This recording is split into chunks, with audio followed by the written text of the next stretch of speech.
am having, Mac. This is something I've been mulling over since basically the first trailer, but even more so after seeing the movie. Should the Mario movie be canon? It's no secret if you've watched my videos for long enough, you'll know that this is a movie that I'm very fond of. I still watch it pretty frequently because I think it's awesome, and in my opinion, the movie has one of the better portrayals of the characters. All things considered though, this movie is not canon as of this moment. There are far too many elements within the games that contradict the events of the movie. For example, Mario and Pauline had a relationship prior to Mario going to the Mushroom Kingdom, and as far as we know in the movie, the two characters just met each other as evidenced by the website telling us that sometime after the events of the movie, Pauline gave the Mario Bros the key to the city. Another thing to think about is, according to game canon, Mario and Cranky Kong have a deep-seated history with one another, with Cranky being one of the first of many antagonists for the series. The two of them had never met before in the movie though. Also, most obviously, outside of being babies, the first time Mario met Peach was when he was trying to save her from King Koopa. Here in the movie though, Luigi is the one who finds himself in the clutches of Bowser. I could make an exhaustive list of all of the narrative inconsistencies between both the movies and the games, and as much fun as that would be for me, it's not what you clicked on this video for. The question is, should the Mario movie be canon? Not is the Mario movie canon? To answer this question, I believe that it should not be canon, but certain elements definitely should be. Allow me to further elaborate. So, firstly, I don't believe the events that took place within the movie should retcon prior Mario history, even if it would create a conventionally cohesive timeline. I really like the way the movie introduces the Plumber Brothers to the fantastical world of the Mushroom Kingdom, because, like I said, it's straightforward, it makes sense, and it's extremely easy to follow. The games, on the other hand, have a bit more of a difficult timeline. From being delivered by a stork as babies to being labeled as star children, the movie doesn't seem to contain that part of the Mario Brothers lore. It's completely understandable why it doesn't though, as it would really complicate things.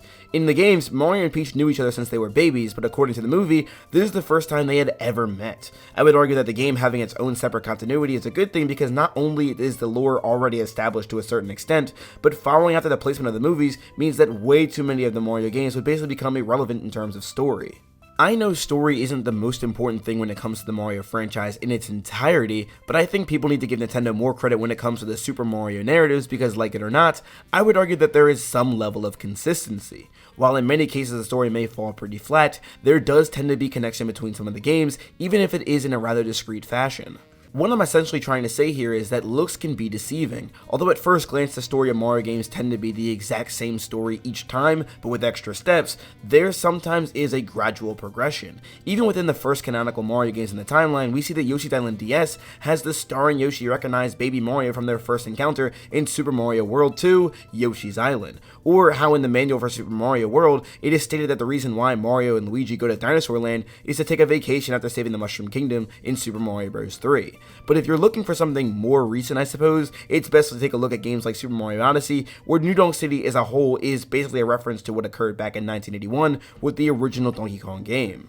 Admittedly, it doesn't happen all that often where we see the events line up like this, but it just shows that there are instances where Nintendo takes the Mario continuity seriously. It's just not their primary focus. To make a long story short, I want to say that Nintendo has a clear idea of what they want to do with the Mario lore. Why should they change what they have done just because the movie has a more digestible plot? I would like to further my argument by adding that if the movie were canon to the games, I think that would be pretty restrictive. Future movies would be unable to do certain things because it wouldn't match up with the game timeline correctly and vice versa. In short, if the movie were canon, it would be limiting its creative freedom to the capacity of what the games would allow. Like, if you think about it, the Mario movies wouldn't be able to introduce characters like Rosalina before characters like the Koopalings, and the way these characters would hypothetically be introduced would have to be closely similar to that of the games. Those behind the Mario movies would essentially just have to adapt these games into movies without really changing much of anything, which in my opinion would be very boring. I did say earlier, however, that there are some elements that should carry over from the movies into the games. For example, I really like the role Spike played in the movie, and even though he is an official character within the games, he really is not that prominent at all. The role he played in the movie was like a deterrent to the Mario Bros, constantly making them feel less than. While not outright a villain, he is someone who held virtually no respect for them because they left his company. I appreciated the amount of backstory they gave to the Mario Bros in this movie, even if it wasn't visibly showcased. While this version of Spike isn't canon to the series, I would argue that he most definitely should be.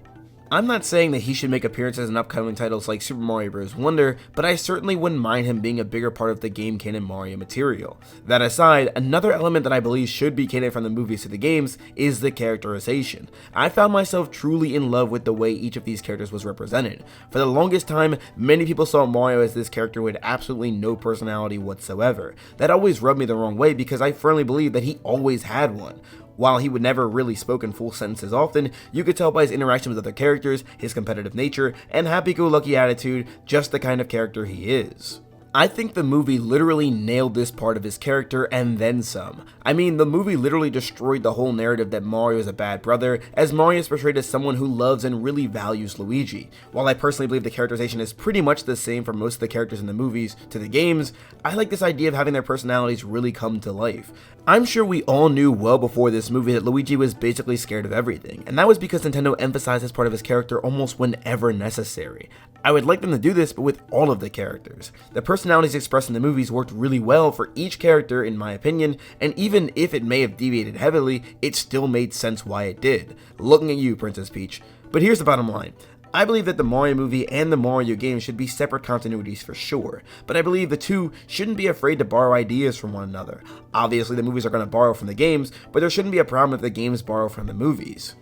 I mean, with games like Sonic Frontiers, Sonic has blue lightning come off of him sometimes, and prior to that, it only ever happened in the Sonic movies. The Mario movie should represent characters in a near identical fashion to the games, but really bringing out more of their personality. However, its biggest appeal should be the way it tells its story and the story it tells in the first place. It should not be limited to the games in which the characters canonically appeared next, or follow the timeline of the games. Rather, it should take these characters and thrust them in the stories we've seen before, but reimagined, or brand new stories entirely. In the end, I believe that both the games and movies should be separate, telling their own unique stories. But what do you guys think? Do you think the Mario movie should be canon? Let me know all of your thoughts in the comment section down below. If you enjoyed this video, don't forget to leave a like and subscribe on it. I would really appreciate it. But anyway, thank you all again so much for watching. This is Simon signing out. Have a super blessed day, y'all. Why are you playing that trash?